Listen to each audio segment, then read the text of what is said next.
Hey, welcome back to the channel. So I'm back out for some more testing today, and before I roll out today, what I want to do is last time out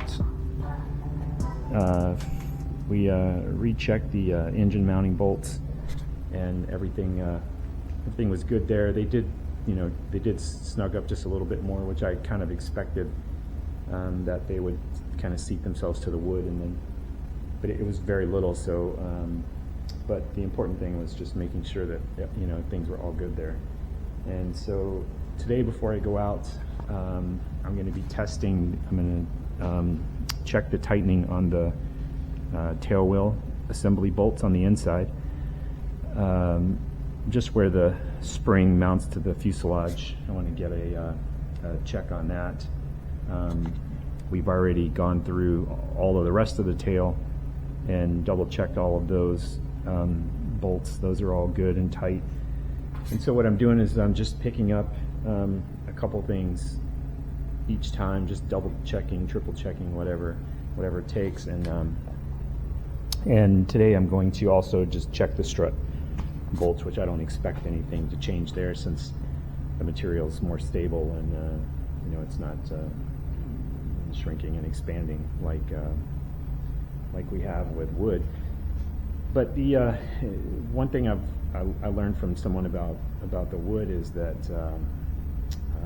you don't want to, like, if you're in a dry period, you don't want to go really cinch those up, because then when it gets into a damp period, you're just going to be crushing the wood even more. So it's just getting it tight, and then checking it from there, but not continuing to tighten it every time the weather changes. So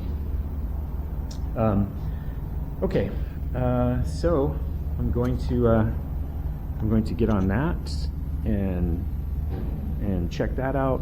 I'm going to check these strut bolts to the gear, and it looks like I was glad to see that my brakes finally found their place, because when I look at them now, they're sitting nice and even to the outside edge of those brakes, the brake drums. So so those are getting broken in, which is a good thing. I guess that's a good thing about the taxi testing, is that those are getting broken in. And I'm about 2.5 hours on the engine now, and so maybe just a little more will be due for the first oil change at 5 hours. So I've been keeping track of that time, so I know when to change that. Oh, and the other thing I was going to check today was going to check the exhaust bolts, and make sure that they're good. So all right, so I'm going to do all that, and then we're going to get ready to head out to the runway. All right, so all of those things checked out fine, so that's good news. Nothing has shaken loose so far, which is what you want to see. That's kind of important. So the objective for today is to continue. Well, first I'll tell you that I spoke to my DAR last night, and we are within a couple weeks here, we're going to be signed off. So it's just going to take, the paperwork process has changed, and so in the middle of that right now. So as soon as the FAA calls him up and says you need to inspect Dennis's plane, then we're good to go. So, and he thinks, based on the rate of what he's seen recently, that should just be in a week or two. So I'm just going to continue my practice here today. My objective is to actually do some more line captures, and this time I'm actually going to be moving a little further away from the center line. I'm going to get on the left center of the runway, and then back to the center line, and then the right center of the runway, and then back to the center line. And I'm going to do that, and I'll do some more left wheel, right wheel, and then I'll I'll jump back to, and I'll stretch it out a little bit further and go to the center of the left half and the center of the right half, which is good. And so we'll make a number of runs doing that, and just keep sharpening up those feet, my hands, and making sure that that we've got good, that I'm feeling really good about positive control from any of those locations, getting back to center line smoothly, not with big movements, just whatever it takes to get there with smooth movements. I've got 7,000 feet of runway here, so there's no reason to rush at this airport to get back on center line. So, but this is all really good practice, really good training, and that's the intent of all of this groundwork. And it's doing two things. It's shaking out the airframe, and it's helping me to build confidence in the engine and the systems that I have set up here, and all of that will be things that I won't have to think about when it comes time for that first flight. So that's the purpose, and that's what we're doing.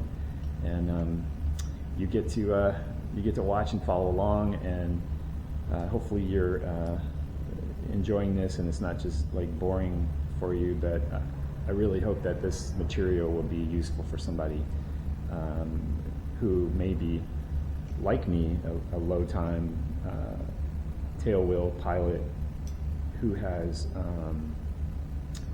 who is flying off of a asphalt runway, because we all know off of grass, it's almost a non-event. I mean, you're down and stopped, and it's more challenging to get in trouble from a tailwheel standpoint landing on grass than it is on asphalt. So all of this work is just it's important to me, and I want to feel that high level of confidence. And so here we are. So I'll get the plane out and get ready to go here. So I do have I got to put my battery in. I'm glad I didn't forget it today. I had to drive home and get it the other day, but I just have this case that just transport my battery back and forth in, and that I take it home and charge it and bring it back. And when I read the draw with everything running, right now this battery gives me just over 2 hours of time, and it has as all life batteries do, it has a point where it just stops to protect itself from deep discharging too far. So in the future, what we're going to do is we're going to install a Genipod, and that's basically a little wind generator, and we'll be putting that down underneath, kind of. Yeah, it'll be down under here somewhere. So, and then what we'll use is since I have a life battery. Well, first of all, the Genipod says it will actually run fuel pump, electronic ignition, radio. Supposedly, it's at 70 miles an hour. It will run all of that on its own. So my hope with that is that we can not use very much juice out of the battery, but since it is a life battery, we'll be putting a little small solar charger, a little interface that basically takes what the Genipod is feeding and converts it to something that works with the technology and the life battery. But that's coming up. Most of my flights for this training, and for I've got a while before I have to really think about that, because most of these early flights, I got to do 40 hours locally, so most of those are going to be in 1 hour increments. So I'm not too too concerned about that. I just take it home, charge it, bring it back fully charged, and we're good to go. The only thing you lose, I don't lose the engine, of course, because that's, you know, secondaries or the primaries on magneto. But I do lose the fuel pump. So if the I was just seeing how far the battery would go before we actually put a meter on it, and we're reading it, and it did stop, and the engine of course kept going, but I lose the instrument panel since my instruments are digital. I lose those, and I lose the fuel pump. So in my fuel flow test, you know, shows that is not an issue in level flight, although I've been thinking about how nerve-wracking it's going to be to turn the fuel pump off for the first time in level flight. But if I do get the Genopod installed, then I'll just run the fuel pump all the time and not even think about it. So yeah. So anyway, that's an update on all that. But the first order of business is to get this thing signed off so that we can get it in the air. Obviously, every day that when the weather is just incredibly beautiful, you can imagine I'm anxious to. I wouldn't say anxious. I'm very calm about it, but I'm definitely ready to get to that point. So, all right, let's get it out and let's get going. All right, so when I was taxiing out, I came to the realization that I actually forgot to turn my cameras on, so I just pulled into one of the temporary parking places here and had to hop out and get those turned on before we continued on the journey here. Just north of the field here, there's an airbag box, and these there are, I think, 4 of these extra aerobatic airplanes that are currently practicing for something in Las Vegas. And it was really interesting because they were kind of doing their kind of pre-flight dance out there as I went by. Fox Tower information, Golf 1750 Zulu observation. Wind calm. Visibility 10. Sky conditions sky clear. Temperature 24, 2.4, altimeter 3006. Visual approach runway 24 in use. Notice to airmen. Aerobatic box 1 mile north of the field. Surface 6000 in use. No BR Bravo practice approaches until further advised. Advise on initial contact if information. Golf.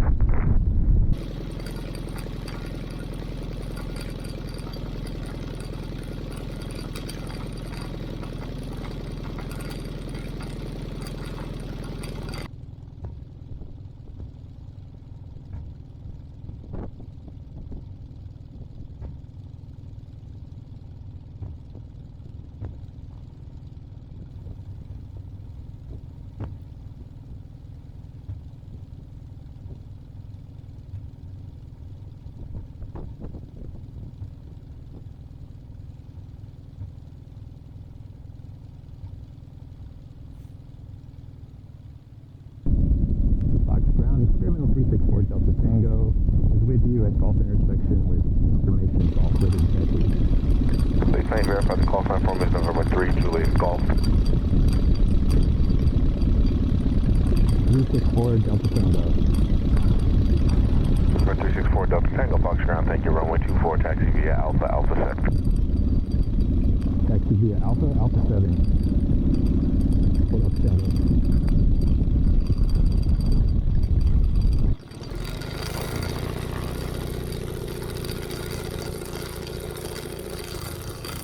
So as I'm taxiing down, I'm just kind of thinking about kind of what I want to do and what I want to accomplish. The first run or two is just really to kind of get myself stabilized and just get comfortable again, staying on center, and then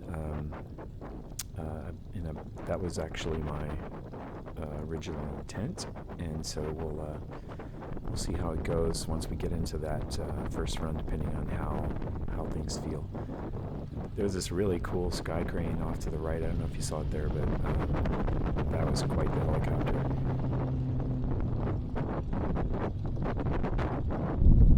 Tower 4 Delta Tango. 16, I'd like to taxi down the runway and exit at Alpha 5. Experimental 364 Delta Tango, Fox Tower, high-speed taxi runway 24 approved. Proceed runway, taxi runway 24, exit at Alpha 5. Taxi runway 24, exit Alpha 5, 4 Delta Tango.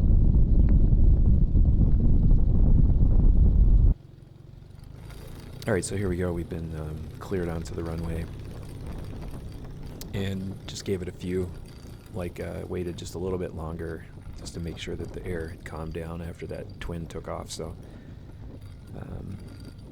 we'll see how this first run goes.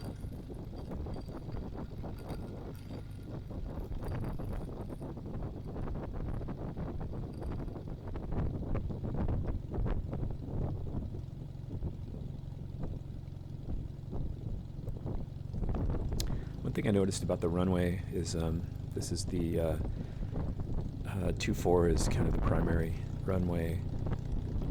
6 on the other end is really smooth compared to 24. So in the very beginning here, I'm getting pushed around by the kind of the ruts and the unevenness of the runway, but got it under control. And I just pretty much did the same. About 25 miles an hour, and I decided to go ahead and just move over to the left and get that right wheel on the center line, and then move back the other direction and get the left wheel on the center line after recapturing the center line.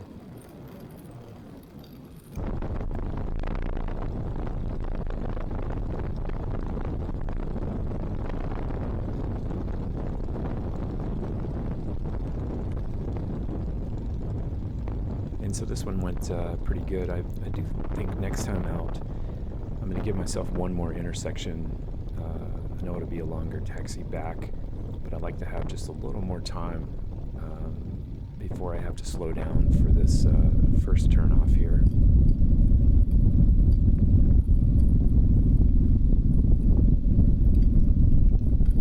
Yeah, Tower 4 Delta Tango would like to do that a few more times, please. 4 Delta Tango, roger. Runway 24, taxi by Alpha. Runway 24, taxi by Alpha, 4 Delta Tango.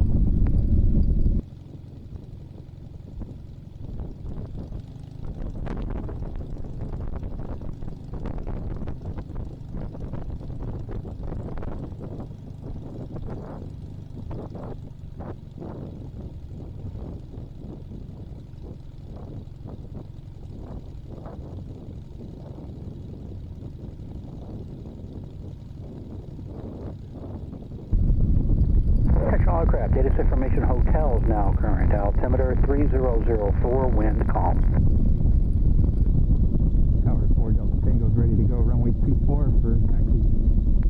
Tower 264 Delta Tango, Fox Tower, high-speed taxi, runway 24 approved. Proceed, runway 24. High-speed taxi, runway 24 approved. 364 Delta Tango.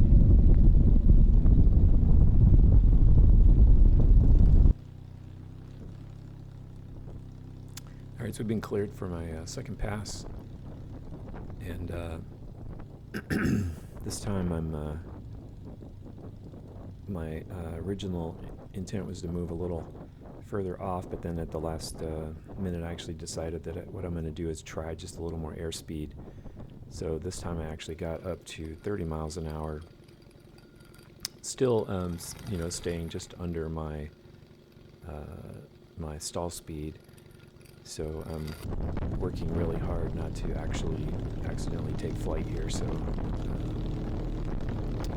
this one went pretty well.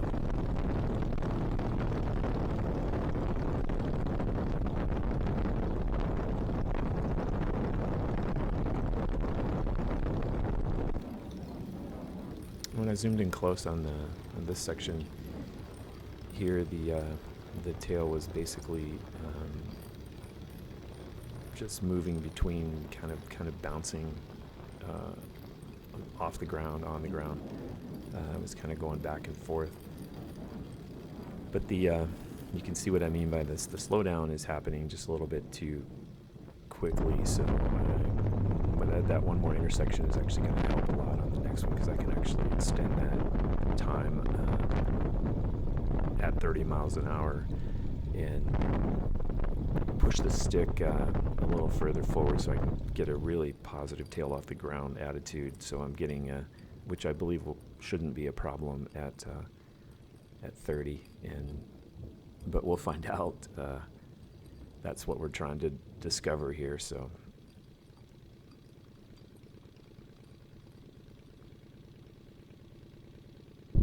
Good afternoon, Fox Tower, bearer 73 Whiskey Alpha at 7005 with hotel. And 73 Whiskey Alpha, Fox Tower, make left traffic at runway 24. Left traffic, runway 24, 3 Whiskey Alpha. November 4 Delta Tango, continue taxiway Alpha, runway 24, taxi via Alpha. Runway 24, taxi via Alpha, 4 Delta Tango.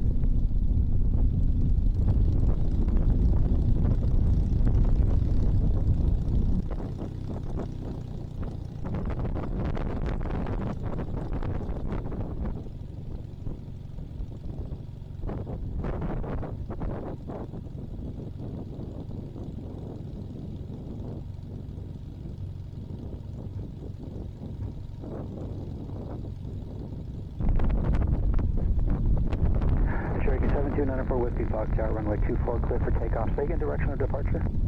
Northwest bound, for 9 Whiskey, and runway 24, clear for takeoff. Over 94 Whiskey, westbound departure approved.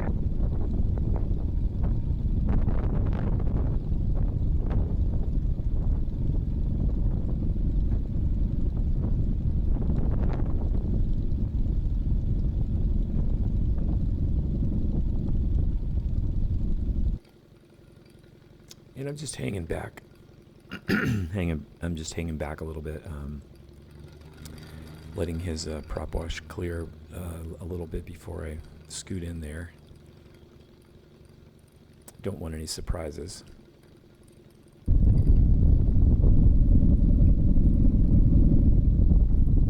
Cessna near exit this hangar, Fox Tower, you're on frequency, you're blocking another aircraft.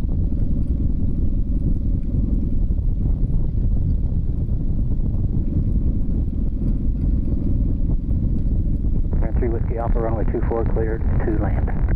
3 Whiskey Alpha, cleared to land, runway 24.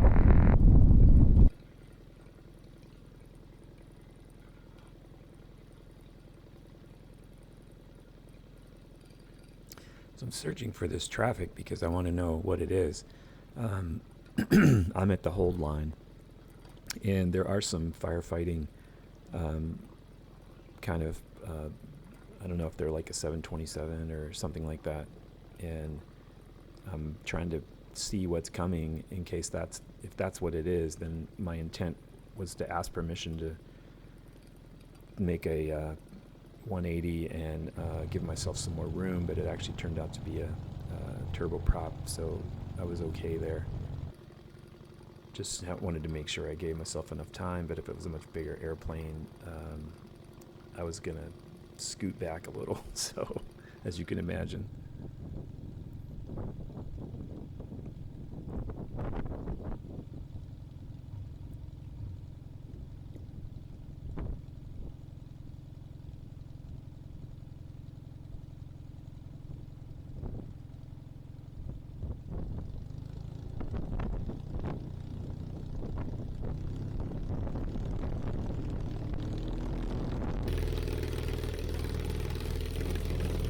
This time I'm trying to do the same thing, actually, just see if I can hold 30 miles an hour and just neutralize the tail. And it was basically doing the same thing. It was the tail wheel was off the ground for a while, but it's just barely off the ground. It's kind of between being off and bouncing a little bit. So, and then the tower throws me an audible here. I don't know if you can see in the picture, but just up to the left, one of the aerobatic planes is actually going to do a midfield takeoff. And so during my run, the tower asked me to actually take this intersection instead of the one I was shooting for. So I believe this is Alpha 6. And which was good. I mean, this gave me an opportunity to see how my brakes were going to work, and in a situation like that, and how much stopping power I had. And so it's not a lot with the band brakes, which might be a positive. It's just a good thing to know, you know, how much do you actually have. And I was being very cautious. I didn't want to really pull on the brakes really hard. So, but then I came right back around. I was ready to go. So he cleared me while I was taxiing. So.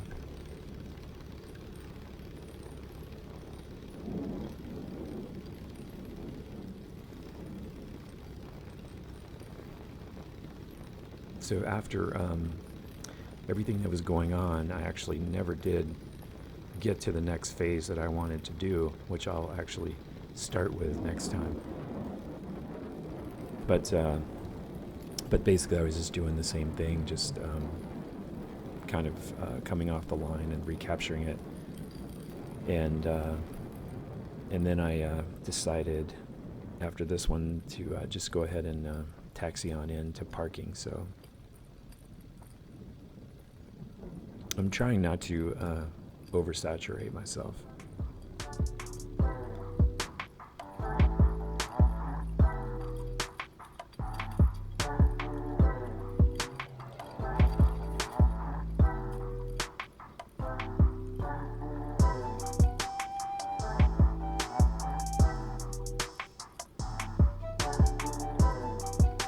This is fast forwarded, in case you're wondering. I'm not taxiing this fast. And there I decided I needed to go in front of that Cessna instead of behind it, because I was on a path originally to go behind it.